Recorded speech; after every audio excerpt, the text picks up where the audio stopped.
To learn about the off-grid lifestyle and to be inspired to live your dreams, click subscribe so you don't miss anything. Hit the bell notification.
Well, I didn't get much work done today. I usually tell you, I had a really productive day today. Today I didn't have a very productive day. For two reasons, actually. Last night it started raining. I mean, it has just downpoured most of the, well, all night long and most of the day. Everything is just saturated, soaking wet. I didn't feel like it was too safe to go down in the woods, slipping and sliding and twist another ankle. As you know, when we first got here, I twisted my ankle and it still is a problem. I try to baby the ankle as much as I can. Here it comes, the rain. I don't know if that's rain or if it's water falling off the leaves on the trees. And then yesterday, I tweaked my back a little bit. And I've learned something, that it's important that when you start to get tired with the chainsaw, that you just stop what you're doing with the chainsaw and move on to doing something else.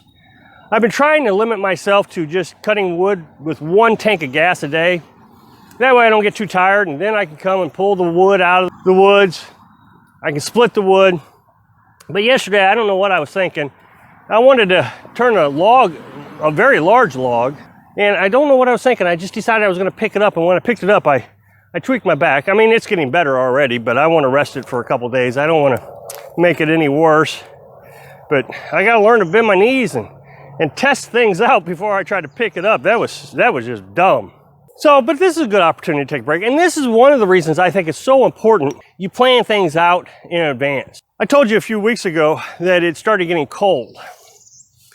It was May and it got down to 32 degrees. I mean, here we are springtime and my water is freezing.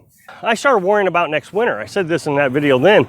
So I started building an outdoor wood furnace. It's actually a heat exchanger, I guess, but I put a blower on it, so now I can call it a furnace.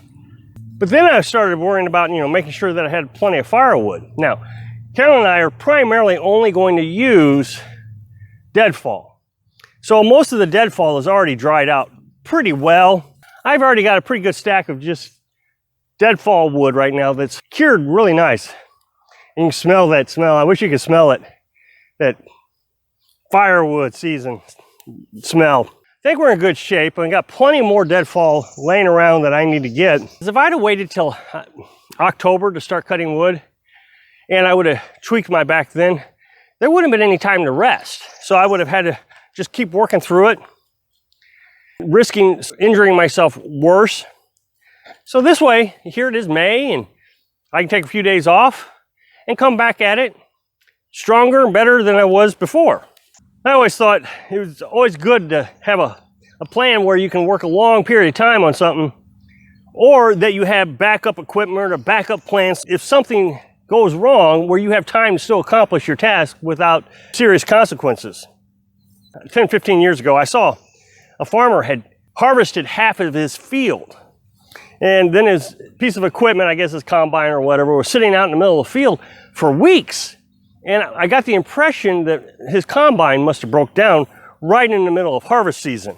And I thought, my goodness, he's going to be out so much revenue and so much time. I mean, he spent the entire season growing his crop, and now he's not going to be able to get paid for it.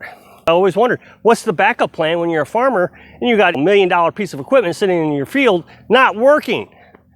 That would be a serious problem. So I always try to have a backup plan or a contingency plan to make sure that if something goes wrong, I'm okay. This morning, between raindrops, I've been coming out and I was able to finish my pile of logs. I got those split, which didn't hurt my back too bad. I just made sure that I used my knees to pick it up. So now I just got to get back down in the woods with the chainsaw in a couple of days and start cutting again. Carolyn and I bought this property back in January for $4,200. Got a well on it. It's 1.5 acres, and half of it is completely wooded. Well, I would say more than half of it, because then you got this up here. It's just a beautiful piece of property. We've already seen deer on it. It's kind of pretty now. You know, we got the grass cut. It's just really nice and relaxing.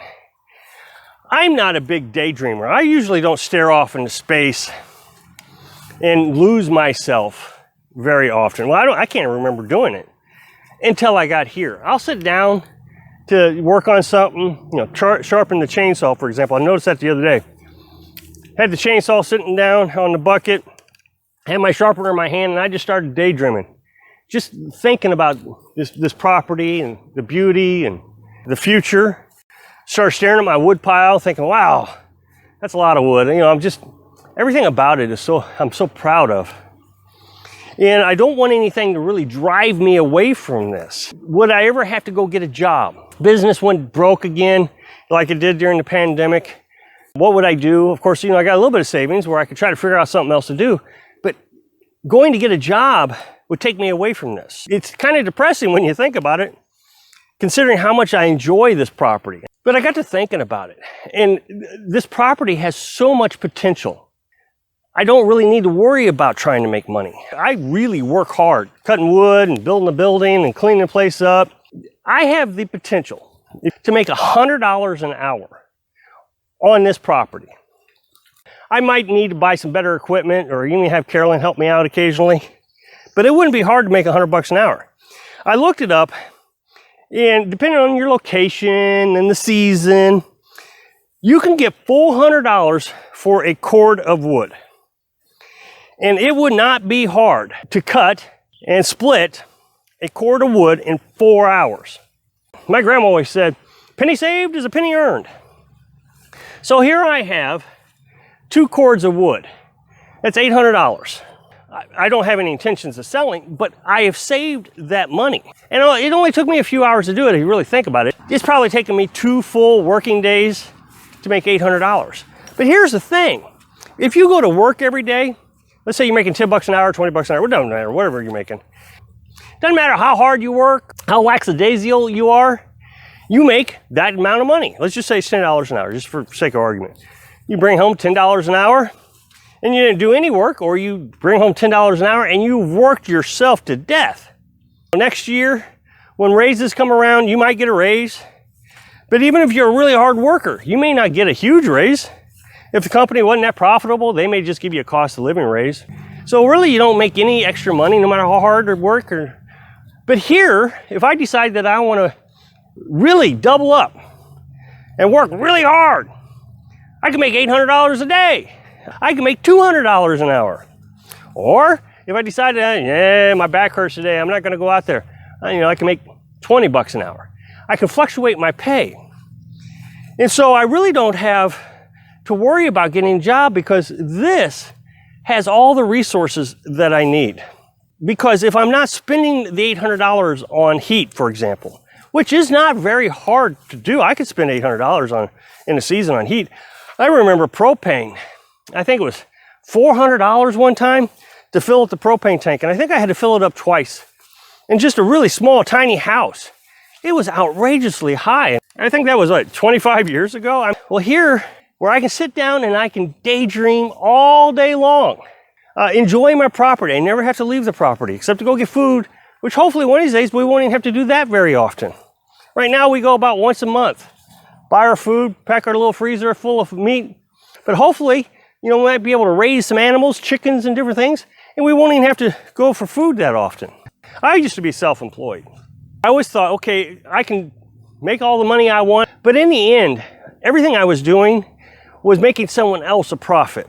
Their profitability was a lot higher than my profitability from the things I was doing for them. I was a consultant. My wages were fixed. I had a cost of living increase every year with my customers. Right now, I run my own company and I do some programming. Again, it's fixed rate. I don't get raises because I do better work or more work. It is what it is. I get the same pay. Here, I get to profit myself 100%. Nobody else is getting the profitability out of this. Whether I sell the wood or I keep the wood, it's my money, all of it.